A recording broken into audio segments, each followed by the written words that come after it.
Hello everyone, welcome back to my channel. आज की कहानी हमारी पूरी पढ़ाई। एक समय की बात है, सोनू और पिंकी दोनों जुड़वा भाई बहन थे। वैसे तो पढ़ने में दोनों भाई बहन अच्छे थे, लेकिन सोनू का नंबर पिंकी से ज्यादा आता था। एक बार की बात है, दोनों भाई बहन अपने पापा से साइकिल मांगने की जिद करने लगे, लेकिन पापा का कहना था कि मेरे पास एक ही साइकिल खरीदने का पैसा है, तुम दोनों में से जो सबसे ज्यादा अंक लाया उसके लिए साइकिल मैं खरीद दूंगा और वैसे दोनों ही चलाएंगे। सोनू ने अपनी समझदारी दिखाते हुए सिर्फ वही पढ़ाई पढ़ी जो पिछले 3 साल के एग्जाम में प्रश्न पूछे गए थे, यह सोचकर कि इस बार भी उन्हीं प्रश्नों में से कुछ आ सकता है। लेकिन पिंकी पूरी पढ़ाई पढ़ती गई, क्योंकि उसे सिर्फ परीक्षा नहीं पास करना था बल्कि पढ़ाई में अव्वल होना था। जब एग्जाम का रिजल्ट आया तो सोनू ने सबसे ज्यादा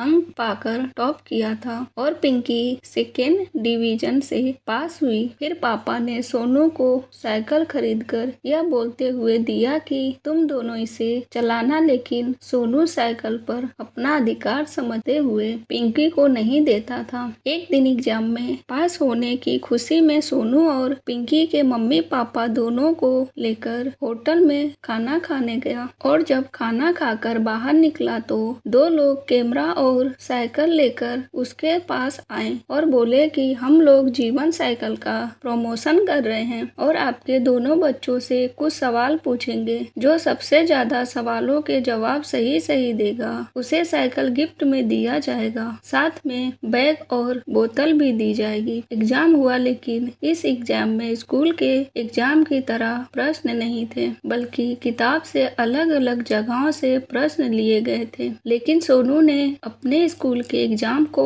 ध्यान में रखकर ही पढ़ाई की थी और पिंकी ने पूरा किताब पढ़ा था, इसीलिए वह इस एग्जाम में टॉप हुई और उसे साइकिल, बैग और बोतल इनाम के रूप में मिला। सोनू को समझ में आ गया था कि हमें सिर्फ एग्जाम पास करने के लिए नहीं बल्कि पूरा किताब पढ़ना चाहिए। जिस भी काम में लगना चाहिए उसे पूरा करना चाहिए। आधा अधूरा करके इनाम की जीत की लालसा नहीं रखना चाहिए, बल्कि पूरा पढ़ने वाले बच्चे ही आगे चलकर ऊंचाई तक पहुंचते हैं। हेलो, आज की कहानी कैसी लगी? पसंद आई हो तो प्लीज मेरे चैनल को सब्सक्राइब करें। बाय।